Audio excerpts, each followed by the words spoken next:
Humanity's harsh conditions are a wasteland filled with distant civilizations that once dominated the world, but whose names today remain only in dusty tablets.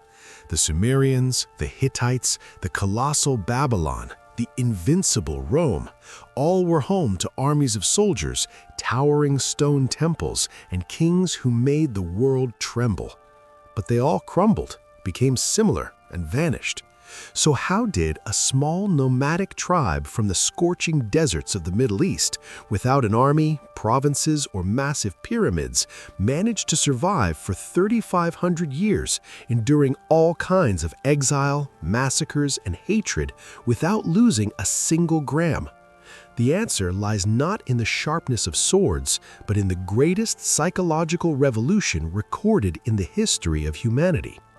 Our journey begins in the early 2000s BC in Mesopotamia, considered the cradle of civilization, in the city of the freest and most populous metropolis of its time. The disease of that era was built on fear. People feared storms, disappearances, and droughts, and they worshipped idols, stone and wooden statues they could see and touch, believing they could control these natural phenomena. Their city had a god, and that god had a massive temple. In this polytheistic world, the rule was simple. Whichever army's god was greater won the war. If a city was conquered and its god's statue was destroyed, that people were instantly annihilated, and the process continued until they were erased from history. Gods were tangible and therefore could be destroyed. It was in the midst of this chaotic and fragile world that a man, Abraham, appeared. The legend of Abraham smashing the statues in the storehouse is not just a story of a religious awakening. It is a massive, widespread rebellion against the fragile structure of the old world.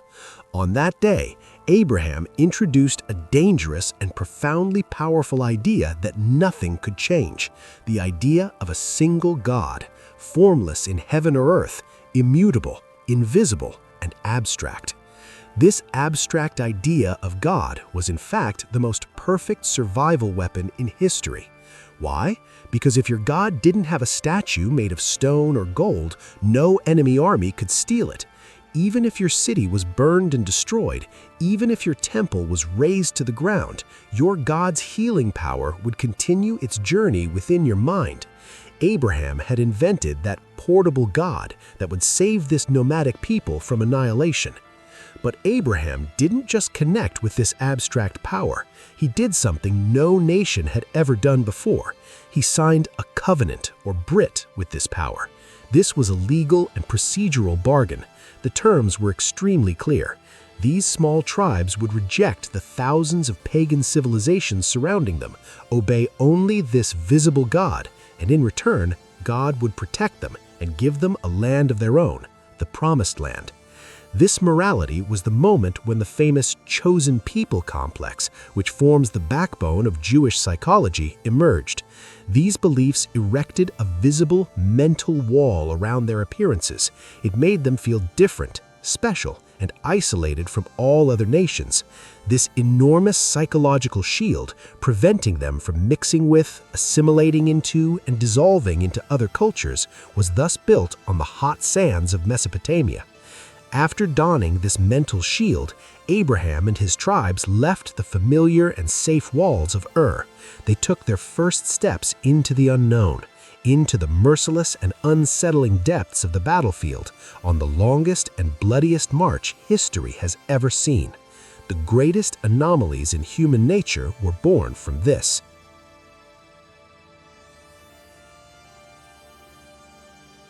Drought and famine drove this small nomadic tribe, descendants of Abraham, to the doorstep of Egypt, the most magnificent, arrogant, and ruthless superpower of the time, in order to survive.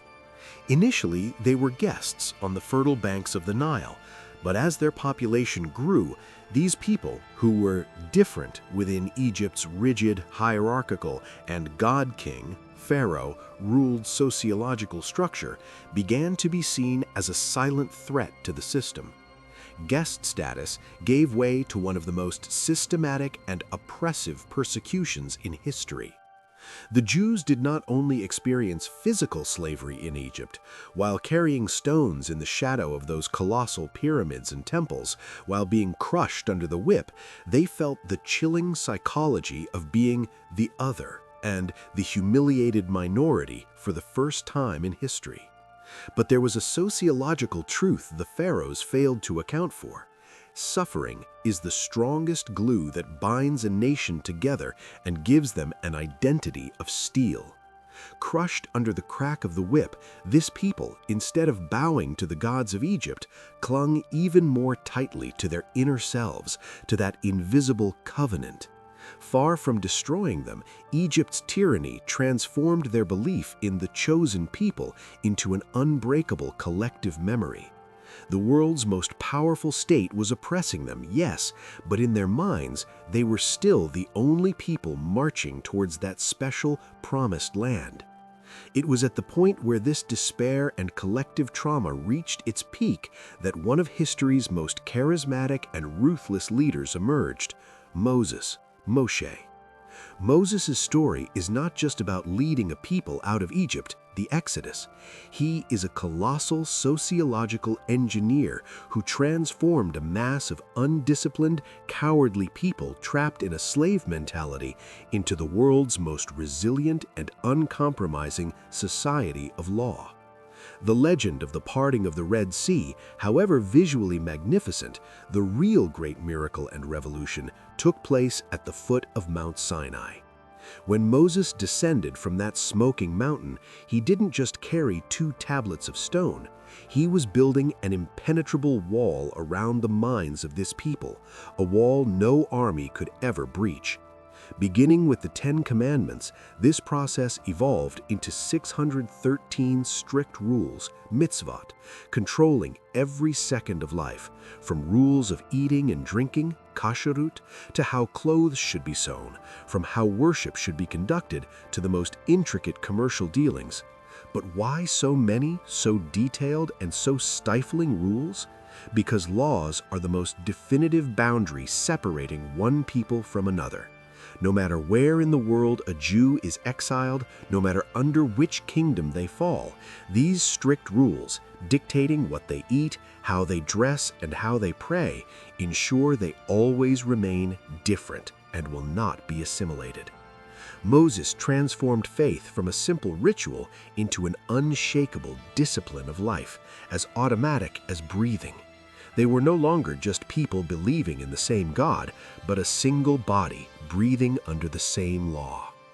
Instead of entering the promised land immediately, this mass of people who had left Egypt wandered aimlessly in the harsh deserts for a full 40 years.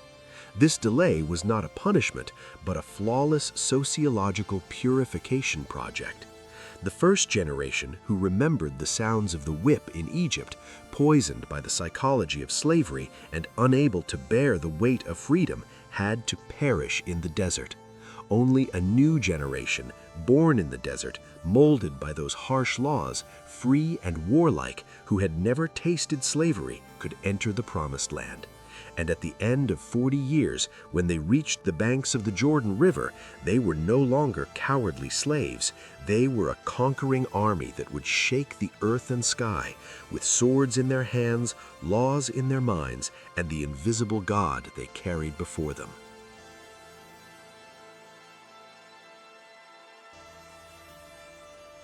Emerging from the scorching discipline of the desert, the Jewish tribes, upon entering the land of Canaan, were no longer merely families or clans. They were like a vast machine, bound together by unwavering faith and governed by a single law. However, the most difficult test for a nomadic community is not conquest, but settling down. For settled life brings with it property, class differences, corruption, and the loosening of that old, pure desert discipline. After centuries of being ruled by spiritual leaders they called judges, shofetim, the Jews, for the first time in their history, needed the absolute authority of a king to contend with the vast empires surrounding them. This is where some of the most brilliant yet complex figures in Jewish history enter the scene. King David was not merely a warrior leader. He united the scattered Jewish tribes, conquered Jerusalem, and transformed it into both a political and spiritual center. Jerusalem was no longer just a city, but the geographical heart of the Jewish spirit. David's son, Solomon, brought this splendor to its peak. When Solomon built the magnificent first temple, Bet HaMikdash, his father's dream, the portable God of the Jews was finally housed in a space of stone and gold. The temple was the physical anchor of Jewish identity.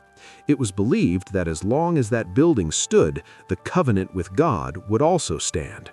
However, history has repeatedly proven to us that power and wealth erode even the most unwavering beliefs. After Solomon's death, the kingdom was divided into north and south. Civil wars, corrupt kings flirting with idolatry, and a society straying from the harsh laws of Moses were in fact preparing their own downfall. When sociological decay began, external enemies became mere executioners. The expected catastrophe arrived in 586 BC, when the Babylonian Empire, the most ruthless and dark superpower of the time, with its massive armies, besieged the walls of Jerusalem.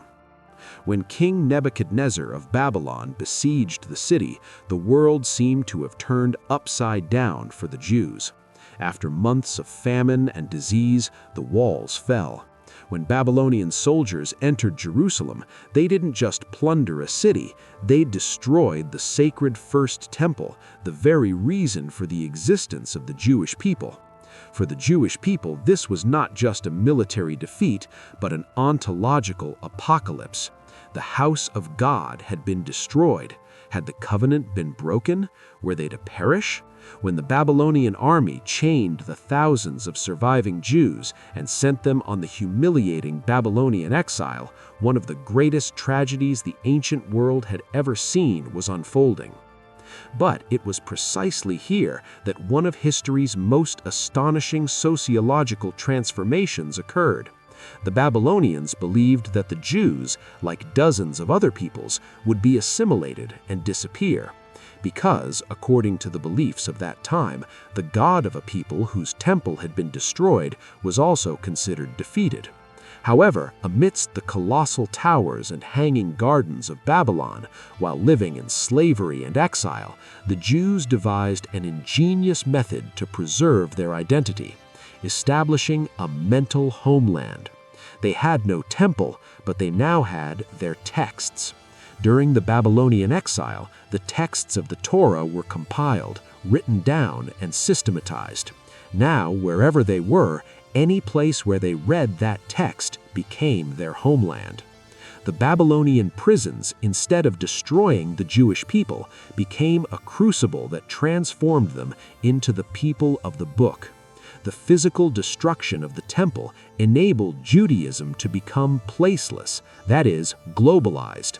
This would be their most important weapon in the great struggle for survival that would last for millennia. Land could be lost, the temple destroyed, but the book and law in their minds could never be destroyed. Those 50 years in Babylon forged Jewish identity harder than steel, preparing them for the greatest dispersion history had ever seen, the diaspora.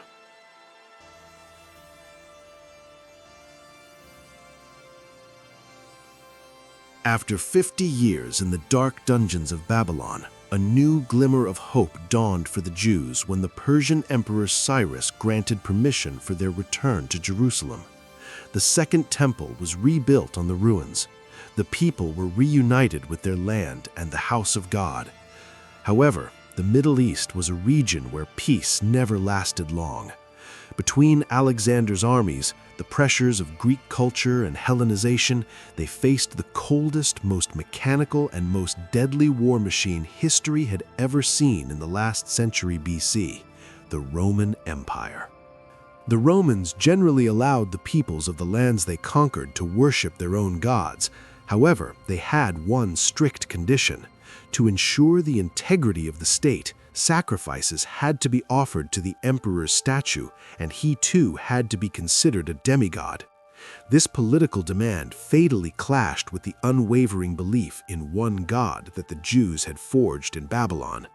For a Jew, bowing to anyone other than the invisible and unique God, especially to the stone statue of an emperor made of blood and flesh, was the very definition of assimilation and annihilation. For Rome, this stubbornness was an unforgivable act of treason. For the Jews, paganism was a submission worse than death. The clash of these two irreconcilable sociologies gave rise to the bloody explosion that began in 66 AD and went down in history as the Great Revolt. Rome, the ruler of the world, sent its most ruthless commanders, Vespasian and his son Titus, with massive legions to the walls of Jerusalem to suppress the rebellion in this small and stubborn province. The situation inside the city was even more terrifying than the Roman army. Instead of uniting against the world's largest army at their gates, the Jews were divided into radical zealots and moderates, burning their supply depots and slaughtering each other. Mass psychology had descended into cannibalism in desperation. In the stifling summer of 70 AD, Roman battering rams breached the walls of Jerusalem. What happened when the legions entered the city was less a battle and more a rehearsal for genocide. Hundreds of thousands were slaughtered, tens of thousands were chained to be thrown to lions in gladiatorial arenas or sold in slave markets. But the real blow was not physical, but psychological. Roman soldiers set fire to the Second Temple, the heart of Jewish identity. As the flames illuminated the sky, the sacred house of the Jews was once again being destroyed. The Romans wanted to wound the minds of this people so deeply that they left only a single western wall, known today as the Wailing Wall, standing, so that it could never rise again. However, the most chilling, psychologically devastating final scene of the resistance did not take place in Jerusalem, but on the shores of the Dead Sea, atop a sheer cliff rising into the desert, Masada Castle. Approximately 900 men, women, and children who had managed to escape Jerusalem and sworn never to surrender sought refuge in this impregnable fortress. The Roman army, under the command of Flavius Silva, besieged the rock for months. Roman engineers, employing thousands of slaves, constructed a massive earthen ramp to reach the fortress walls. On that final night before the walls were to be breached, Eleazar ben Yair, the leader of Masada, declared the shocking decision that would go down in history. "We will not stand idly by while the Romans rape our wives and enslave our children. We were born free, and we will die free." That night, the most traumatic moment of refusal to surrender in Jewish history occurred. They drew lots. 10 men were chosen, and they slit the throats of all the other men, women, and children.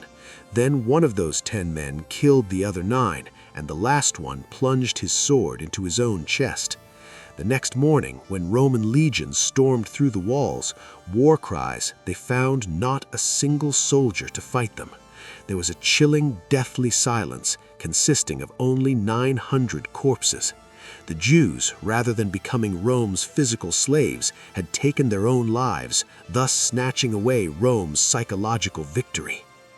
After the last desperate Bar Kokhba revolt in 132 AD was also brutally suppressed, the Roman Empire made another insidious sociological move to sever the people's connection to the land forever. They renamed the region Syria Palestina, inspired by the Philistines, the ancient enemies of the Jews. Jews were forbidden from entering Jerusalem. And so began the longest, darkest, and most agonizing march in human history, the diaspora, the Great Dispersal. With their invisible books on their backs, the abstract gods they carried in their minds, and the trauma of destruction they would never forget, the Jews were scattered across the globe towards the darkness of medieval Europe that awaited them with hatred. That bottomless hell that would last for 2,000 years was only just beginning. When the Jews, having escaped the sword of Rome, scattered across the cold, dark, and foggy forests of Europe on their journey of exile, they encountered a completely new and far more insidious danger. Ancient Rome's anger towards the Jews was political. They were punished for their disobedience. However, with the rise of Christianity as an absolute power in Europe, this hatred ceased to be a political issue and transformed into a theological and psychological obsession. For the Church, the Jews were not merely an ordinary minority, but a colossal theological problem. They were the owners of the Old Testament, but had rejected the new prophet.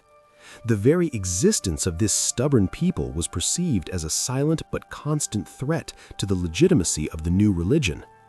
To resolve this sociological crisis, the Church invented the terrible doctrine that would poison mass psychology for millennia: the accusation of God-killers, deicide. Christian theologians, particularly Augustine, decided that the Jews should not be completely annihilated, but rather kept alive in misery as a living testament to the triumph of Christianity.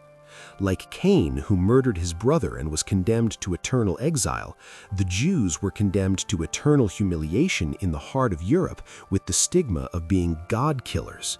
They were forbidden from entering professional guilds, prevented from owning land. To survive, they were forced into a single field considered sinful by Christians, lending money at interest, usury. European sociology thus created that hypocritical economic trap, condemning the Jews to money and then, for hundreds of years, accusing them of being greedy exploiters. However, for this theological exclusion to transform into pure savagery, mass hysteria was needed, and that hysteria erupted with the First Crusade in 1096. As Europe's impoverished peasants and knights, blinded by hunger and fanaticism, set out for Jerusalem, they suddenly stopped and asked themselves that chilling question: why are we traveling thousands of kilometers to kill Jesus' enemies? His killers already live in our cities, right next to us. This twisted logic meant apocalypse for the Jewish communities in Germany's Rhine Valley. Jewish quarters in Worms, Speyer, and Mainz were raided by the Crusaders. Thousands of Jews were burned in their homes or drowned in rivers for refusing to become Christians. Like their ancestors at Masada, many Jewish mothers and fathers chose to slit their own throats rather than watch their children be forcibly baptized. The Crusades proved that Jews could never be safe in Europe, that hatred was a fault line that could ignite at any moment. But that sick mentality of the Middle Ages did not stop at physical violence. Humanity invented the deadliest and most enduring psychological weapon in history, the blood libel.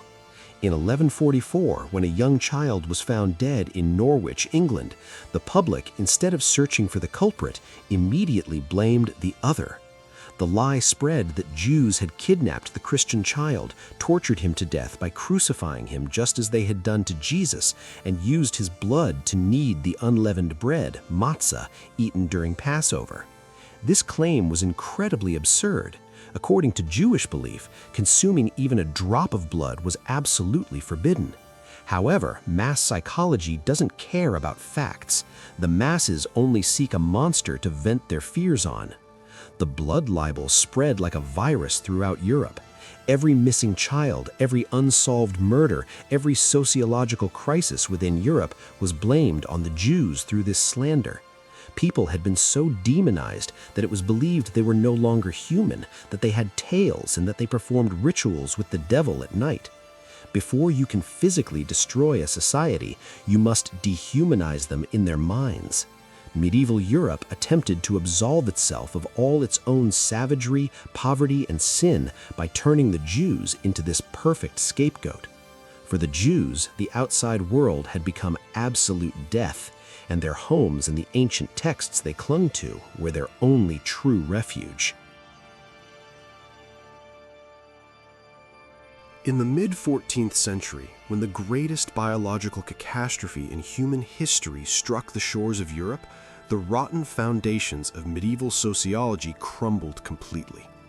Arriving on trade ships from Asia, the Black Death swallowed up a third of Europe's population, millions of people in just a few years, turning the continent into a vast open-air graveyard. Neither the armies of kings, nor the bloodletting treatments of doctors, nor the prayers of the church could stop this microscopic monster. Death was random and merciless.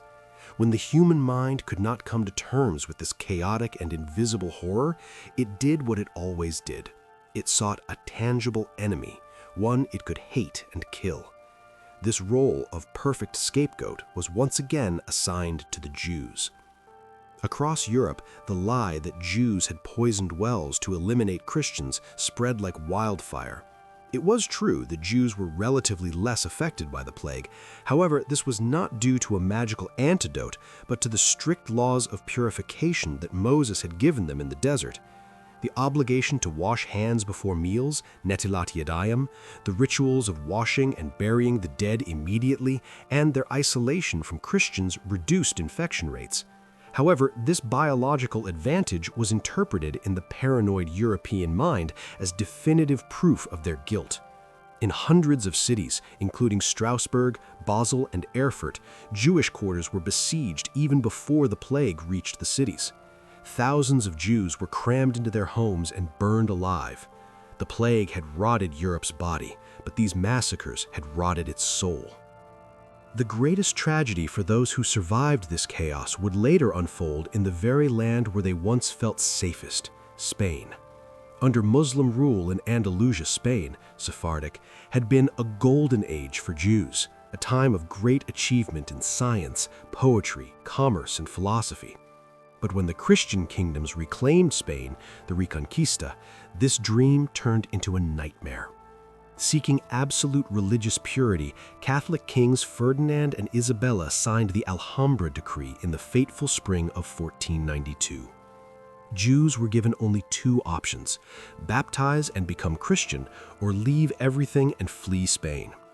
It was at this point that one of the darkest psychological wars of human nature, the Spanish Inquisition, entered the scene. Many Jews, unable to leave their homeland, were forced to undergo baptism. These were called conversos, or converts, and in a derogatory term, marranos, or pigs. But in the eyes of the ruthless head of the Inquisition, Tomás de Torquemada, they could never be true Christians.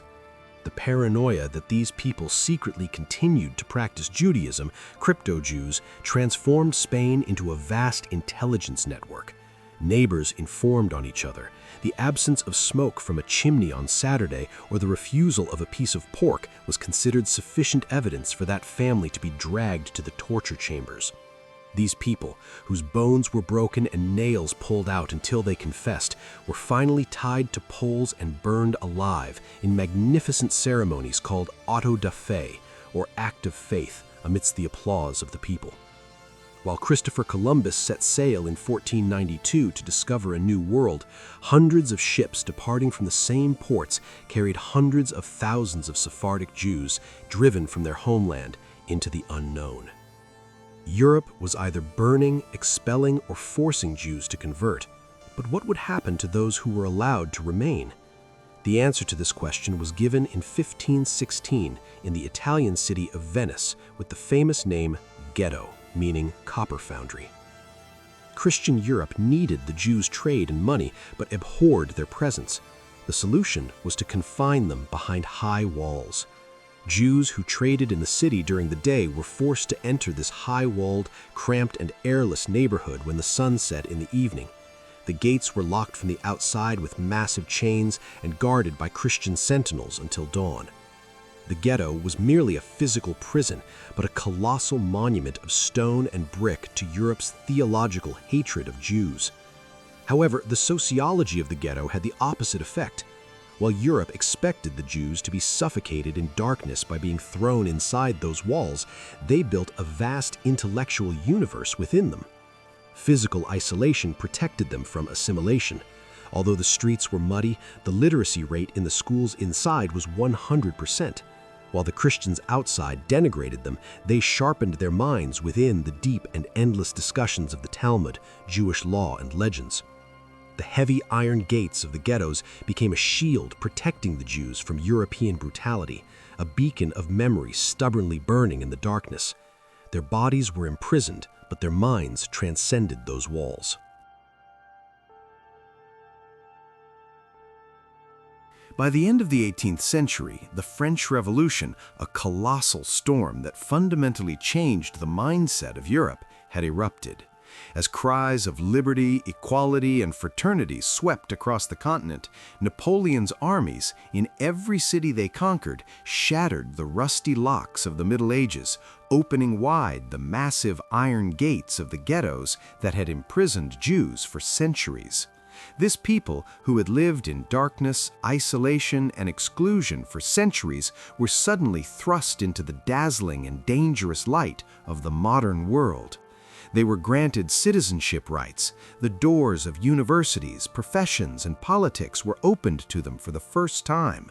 However, this freedom triggered one of the most devastating psychological crises in the history of Jewish sociology. The claustrophobic walls of the ghettos had physically imprisoned them, yes, but they had also protected them from assimilation. Now, the walls were gone. With the Haskalah movement, a Jewish enlightenment, young people were shedding their traditional clothing, shaving their beards, learning European languages, and practically racing to integrate into society. The centuries-long perfect isolation had given way to a pursuit of perfect harmony. A Jew could no longer be merely a member of their own community. They could also be a German, a French, or an English citizen. But to think that millennia of hatred would suddenly evaporate simply because laws changed was to completely fail to understand the dark and vengeful nature of human existence. As the Enlightenment and the Industrial Revolution shifted Europe's focus from religion to economics, Jews transformed the cursed profession they had been forced into during the Middle Ages, finance and usury, into modern banking. And at the heart of this transformation was a family born in the narrow, muddy, and dark streets, Judengasse, of the Frankfurt ghetto, the Rothschilds. Mayor Amschel Rothschild, with a brilliant strategy, sent his 5 sons to the 5 great capitals of Europe: London, Paris, Vienna, Naples, and Frankfurt.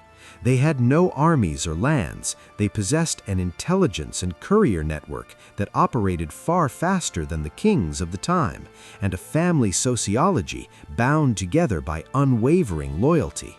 In just a few decades, those humiliated ghetto children transformed into invisible emperors who financed wars, sustained empires, or brought them down. The Rothschilds were, in essence, the greatest and quietest revenge of Jewish ingenuity against the arrogant monarchies of Europe. However, this economic rise led to a far more terrifying and deadly mutation in mass psychology. In the Middle Ages, Jews were hated because they were God-killers who rejected Jesus and were devils who drank the blood of children. In the modern age, as the power of religion diminished, this theological hatred had to change form. The New Age's hatred was secular, economic, and far more paranoid. The masses have now created a new monster to explain their own economic failures, the devastation of wars, and the overwhelming poverty brought about by capitalism, the secret Jewish hand ruling the world from behind the scenes. Thus, the dark mechanism we call conspiracy theory was born. Jews were no longer coded as enemies of religion, but as a stateless and insidious virus that gnawed away at nation-states from within, controlling banks, media, and politics. Europe had torn down the walls of the ghettos and taken in the Jews, but it had rebuilt those invisible walls in their minds, much thicker and more poisonous than before. The crude, primitive hatred of the Middle Ages had transformed into an industrial anti-Semitism in the modern age, fueled by newspapers, cartoons, and forged documents. And this new modern storm of hatred would soon turn its course to the coldest and most brutal geography of the continent, the freezing steppes of Tsarist Russia. While Western Europe, under the light of the Enlightenment, tore down ghetto walls and transformed hatred into a modern and economic conspiracy theory. In the east of the continent, on the freezing steppes of Tsarist Russia, time remained frozen in that bloody medieval savagery. The Tsarist Tsars had strictly forbidden the millions of Jews within the empire's borders from entering the interior of Russia. Instead, they condemned them to live in small, impoverished towns, shtetl, on the western edge of the empire, in a vast open-air prison called the Pale of Settlement. The Jews here were not bankers or intellectuals like their Western counterparts. They were simply tailors, blacksmiths, and milkmen clinging to their faith, living in abject poverty. However, autocracies always thrive on crises, and when a state cannot quell the hunger, anger, and rebellion of its own people, it needs a lightning rod to direct that anger. In 1881, Tsar Nicholas II, when Alexander was assassinated by anarchists, the Russian bureaucracy seized the perfect opportunity.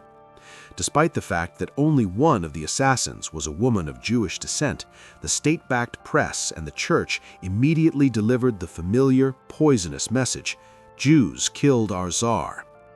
This lie introduced the terrible word, of Russian origin and meaning to violently destroy, to shatter, into the bloody lexicon of world history, pogrom. Pogroms were not ordinary popular uprisings. They were organized mass massacres where mass psychology was perfectly manipulated by the state. While the Tsarist police and soldiers watched silently from the sidelines, neighbors they had greeted the day before entered Jewish towns with axes, torches, and knives. Houses were burned, women raped, and children murdered in the streets. The most iconic and chilling visual memory of the pogroms is the sight of feather beds torn apart and scattered in the streets from looted Jewish homes. The streets, covered in mud and blood, were drenched in white feathers from torn beds like a deathly snow. The masses were committing this madness in a frenzy of patriotism and defense of religion.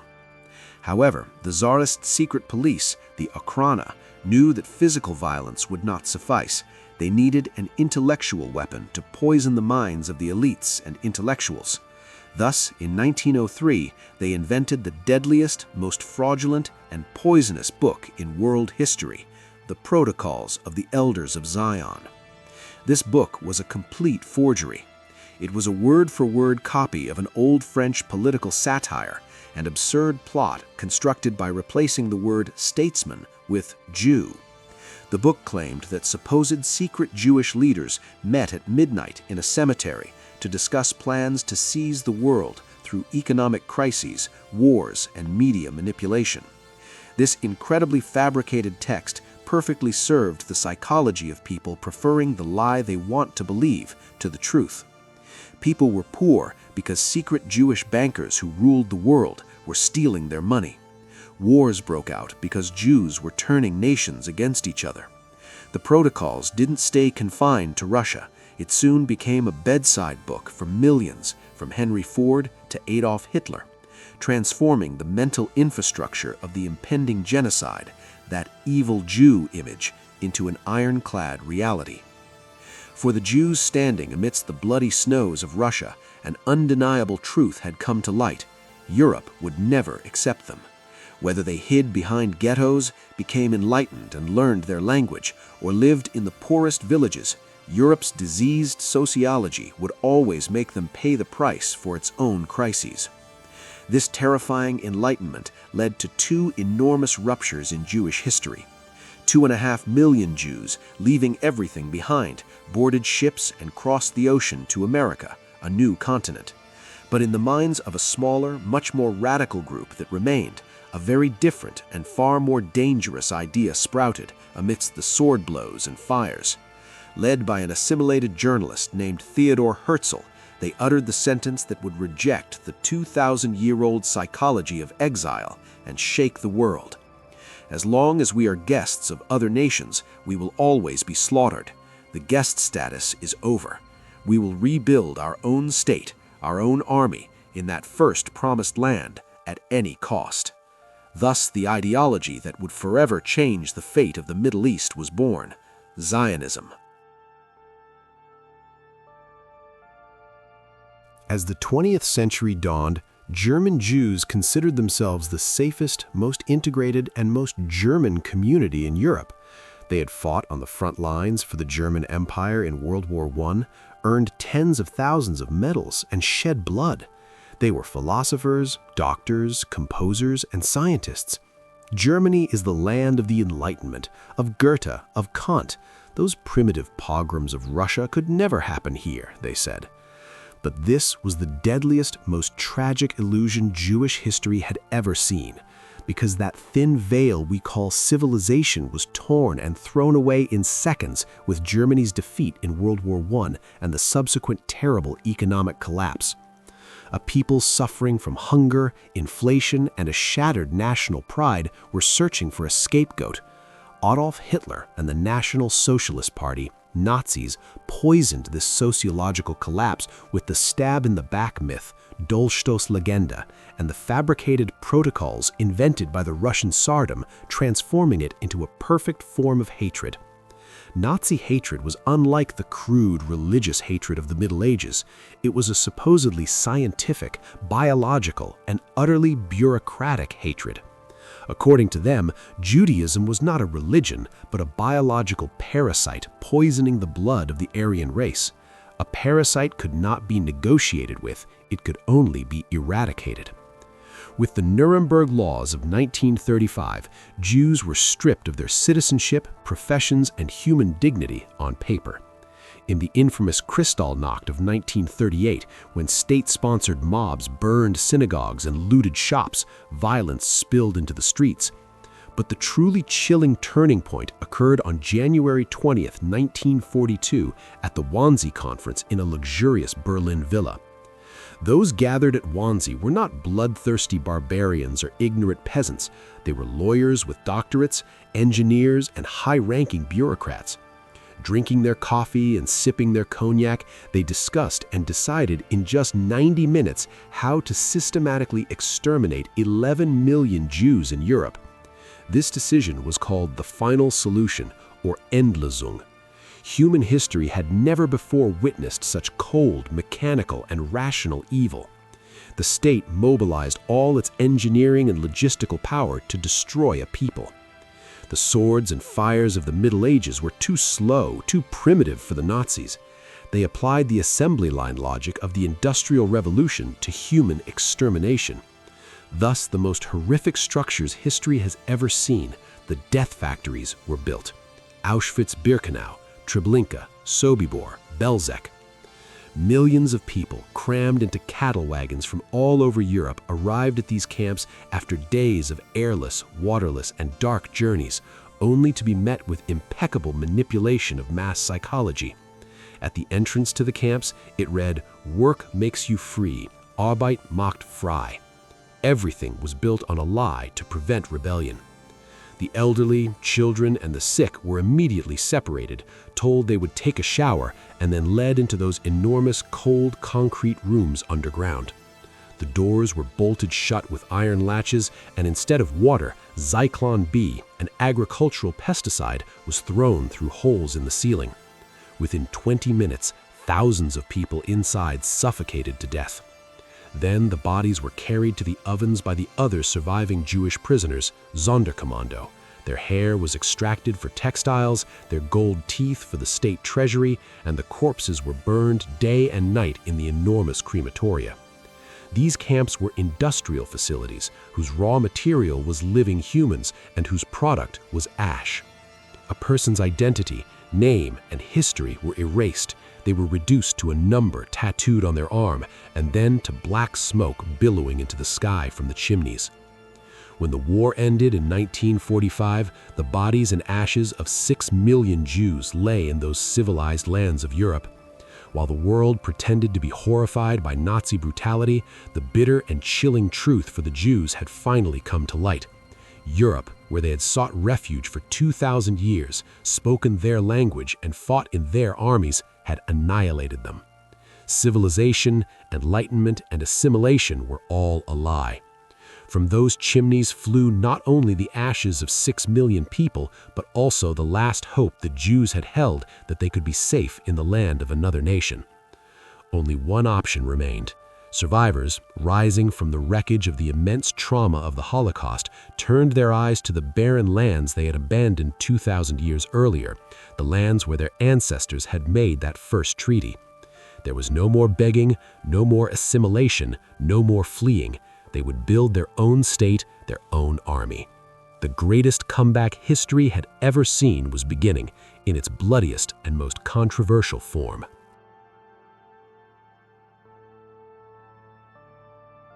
In the spring of 1945, as the pungent, heavy smell of ash that hung over Europe slowly dissipated, the world was confronted with the greatest catastrophe in human history.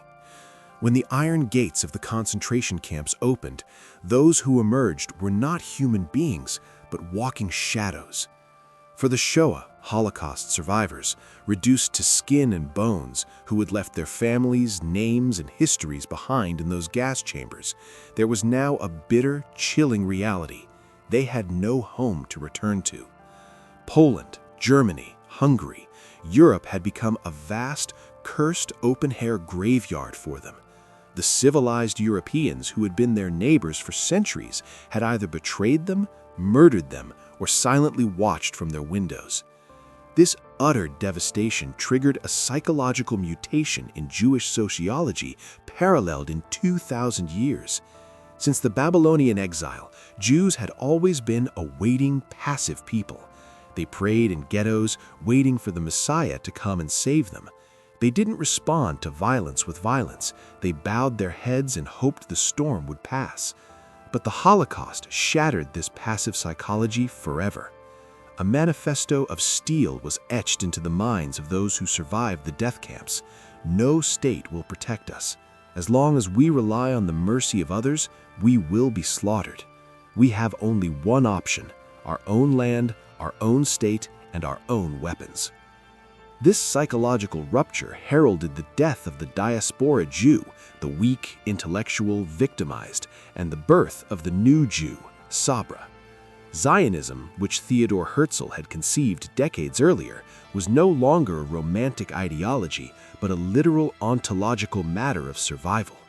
Hundreds of thousands of Holocaust survivors crowded onto dilapidated ships heading towards Palestine under British mandate, the barren land their ancestors had abandoned 2,000 years earlier. But what awaited them was not peace, but a new hell. The British Empire, which controlled the region, strictly prohibited Jewish immigration to avoid disrupting its oil and geopolitical balance with the Arabs. Jews attempting to escape death camps and reach the Promised Land were stopped by the British Navy and, in one of history's most chilling ironies, imprisoned in barbed wire concentration camps in Cyprus. This situation completely radicalized the Jews in Palestine. The praying ghetto Jew was replaced by armed, bomb-making, blood-soaked paramilitary organizations, Haganah, Irgun, and Lehi. That warrior, uncompromising spirit that resisted the Romans at Masada Fortress had awakened again 2,000 years later. Bombings of British headquarters, railways, and even the King David Hotel in Jerusalem declared to the world that the Jews had rejected the role of victim and were now willing to resort to terror and guerrilla warfare to establish a state. To escape this endless cycle of violence and the impending Arab-Jewish civil war, the British surrendered and handed the issue over to the newly formed United Nations. In 1947, the UN presented its infamous plan, dividing the historic Palestinian territories between Arabs and Jews. The Jews immediately accepted this plan, regardless of its small size or the peculiar borders. The issue wasn't the size of the land, but having their own homeland, even if it was just 1 square centimeter with its own army. The Arabs, however, rejected the plan and chose war. On May 14, 1948, as the British High Commissioner quietly left the region, David Ben-Gurion rose in a small, stuffy museum hall in Tel Aviv and read the declaration that ended that enormous 2,000-year-old historical trauma. The State of Israel is established. The Babylonian exile, the Roman massacres, the fires of the Inquisition, the Russian pogroms, and the gas chambers of the Holocaust, all this 20-century-long dark night had ended on paper. However, the sociology of the Middle East did not grant newly formed states the right to exist on paper. Just hours after Ben-Gurion's declaration of independence, at midnight, 5 regular Arab armies from Egypt, Syria, Jordan, Lebanon, and Iraq crossed the border to wipe this small newly formed state off the map. For Israel, this war was not a war for territory, but a war to prevent a second Holocaust. They had no backyard to lose. They would be thrown into the sea. Young men, survivors of the Holocaust, who had just arrived by ship and didn't even know Hebrew, were immediately sent to the front lines, armed with weapons smuggled from Czechoslovakia. The never-again psychology transformed fear into incredible military motivation. After months of bloody fighting, Israel defeated the 5 Arab armies, expanding its territory even further than the UN had allowed. But the cruel and ironic cycle of history played out again. While the Jews ended their 2,000-year exile and established their state, hundreds of thousands of Palestinian Arabs who had lived on the same lands for centuries were displaced, their villages destroyed, and became refugees. What was independence for Israel in 1948 became Nakba for the Palestinians. But here, that cruel and ironic cycle of history played out again. While the Jews ended their 2,000-year exile and established their state, hundreds of thousands of Palestinian Arabs who had lived on the same lands for centuries were displaced, their villages destroyed, and became refugees.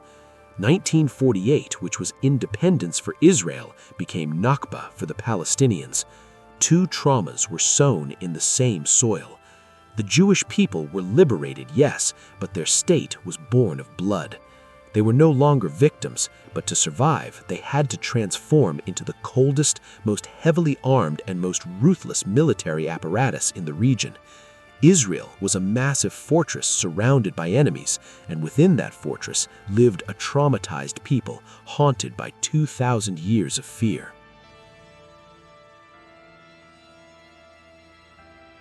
Israel, having emerged victorious from the 1948 war, was a state on paper. However, sociologically and psychologically, it was a massive military barracks surrounded by enemies, constantly on high alert. The deep trauma of being the other and the constant fear of being murdered during 2 millennia of diaspora life had become ingrained in the genetic code of Israeli society as an unshakable paranoia. This paranoia was not unjustified. The Arab world, just beyond its borders, was vowing to throw the Zionist entity into the sea. For Israel, the issue was not merely political border protection, but a matter of existence and annihilation. A second Holocaust could not be allowed. This absolute survival instinct forced the state to build on 2 fundamental pillars: an unparalleled intelligence network and a ruthless preemptive strike doctrine. In the Old World, the shield protecting the Jews was an invisible treaty and ancient texts. In the modern world, this shield is called Mossad. Mossad was not just an intelligence organization, it was the most concrete evidence that the victim mentality, which had bowed its head and begged for mercy for 2,000 years, had transformed into a vengeful hunter. Those who harmed Jews no longer waited for judgment or forgiveness, they were hunted even in the most remote corners of the world. The most chilling and psychologically shocking manifestation of this occurred in 1960. Adolf Eichmann, one of the chief architects of the Holocaust and the Nazi officer who organized the death trains of millions of Jews, was quietly abducted by Mossad agents while living under a false identity in Argentina, drugged, and brought to Israel. Eichmann's trial and execution in Jerusalem, inside a glass cage, was not merely a manifestation of justice for the Jewish people, it was a chilling declaration to the world. We are no longer victims, we no longer flee, we hold the sword. However, Israel's real test and the colossal turning point that would forever lock the fate of the Middle East occurred in 1967. Egyptian leader Gamal Abdel Nasser had amassed his massive army in the Sinai Peninsula, expelled the UN peacekeeping force, and closed the Strait of Tiran, Israel's only sea access.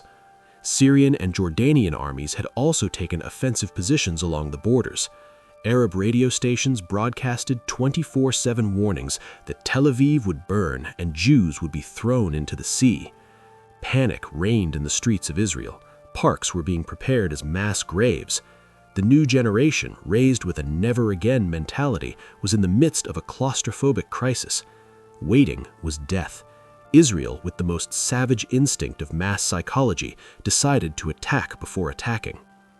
On the morning of June 5, 1967, as the sun was just rising, Israeli Air Force fighter jets, to avoid radar detection, flew over the Mediterranean Sea towards Egypt. In just 3 hours, the entire Egyptian Air Force was bombed and destroyed before it could even take off. Then the Syrian and Jordanian Air Forces were annihilated. The skies were entirely under Israel's control. In this lightning-fast war, lasting only 6 days, the Israeli army seized the Sinai Peninsula and Gaza from Egypt, the Golan Heights from Syria, and the West Bank and East Jerusalem from Jordan. Israel's territory tripled in less than a week. But beyond the military victory, there was a psychological culmination: Jerusalem. When Israeli paratroopers reached the Western Wall, the only remaining piece of the Second Temple destroyed by the Romans 2,000 years earlier, their commander shouted the historic words over the radio: "The Temple Mount is ours." As the soldiers embraced the cold stones and wept, the prayer recited in Babylon, during the Inquisition, in Russian pogroms, and in the Holocaust, the sociology of thousands of years of exile symbolically culminated at that very wall. The Israeli army had created the greatest myth of invincibility in history. However, every great victory contains the seeds of its own downfall. The euphoria of the incredible military victory brought about by the Six-Day War led to a dangerous arrogance in Israeli society and a blindness to the paranoia that Arab armies will never dare attack us again. The price of this arrogance would be paid in 1973 on Yom Kippur, Day of Atonement, the holiest and quietest day in Jewish faith. On that day, when everyone was praying in synagogues and even radio broadcasts ceased, the Egyptian and Syrian armies launched a surprise attack on Israel with immense force. Israeli intelligence was asleep this time. In the first days, Israeli defense lines collapsed and hundreds of planes and tanks were lost. The fear that the Third Temple is being destroyed brought the state to the brink of using nuclear weapons. Although the war was won militarily thanks to a massive arms shipment from America and the last-minute regrouping of the army, the myth of invincibility from 1967 was shattered. The 1973 Yom Kippur War taught Israeli sociology a bitter truth. Even if you win wars 10 times, nothing changes. Your enemies always remain. But if you lose once, your state and your people are wiped off the face of the earth. This zero-error tolerance imprisoned the state in a permanent militarism, an endless obsession with security. The territory had expanded, but within that territory lived millions of angry, displaced, and vengeful Palestinians. Israel, once an excluded minority confined behind walls for 2,000 years, had now transformed into a power building massive walls, occupying territories, and becoming ruthless in its struggle to maintain its existence in the never-ending chess game of the Middle East. The exile was over, but the dark war in the mines was just beginning.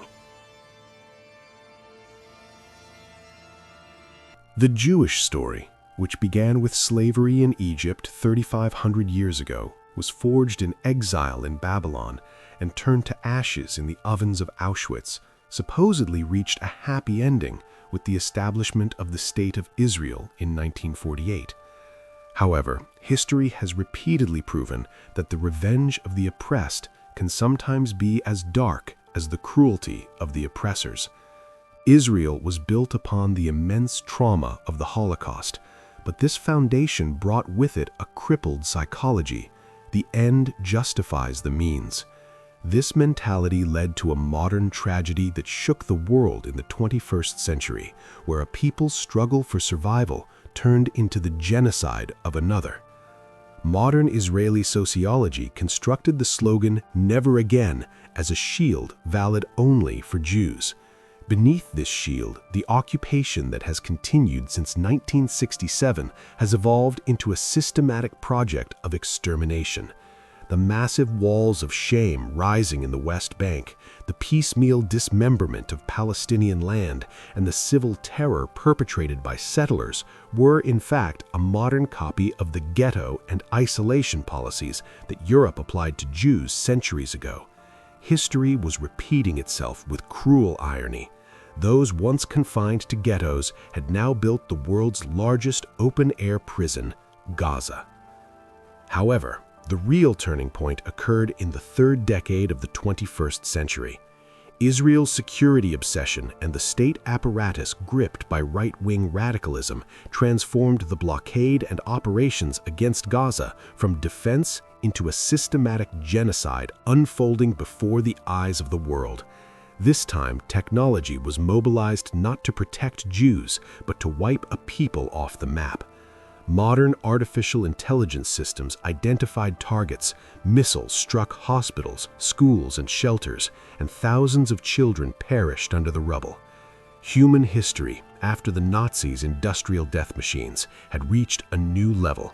This new generation of genocide was being witnessed, carried out with the approval of advanced democracies and the support of the most modern weapons.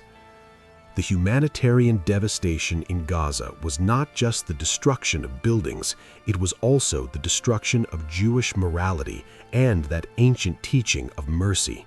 Moses' 10 commandments, "Thou shalt not kill," were replaced by the doctrine of "destroy everything to preserve your own."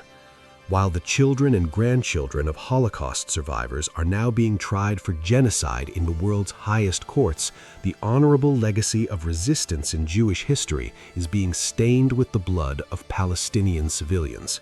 A people's 2,000-year exile had ended, yet the state they established had violated the most fundamental laws of its own holy book by turning another people's homes into graves. Today, behind its iron domes and high walls, Israel is actually experiencing the greatest moral collapse in history. Power has transformed the victim into the executioner. A 3,500-year-old epic has evolved into a crime against humanity amidst the ruins of Gaza. The Jewish saga, the longest story of survival in history, unfortunately now stands at its darkest page. The tragedy of a state that defiles the memory of its own genocide by inflicting genocide on another.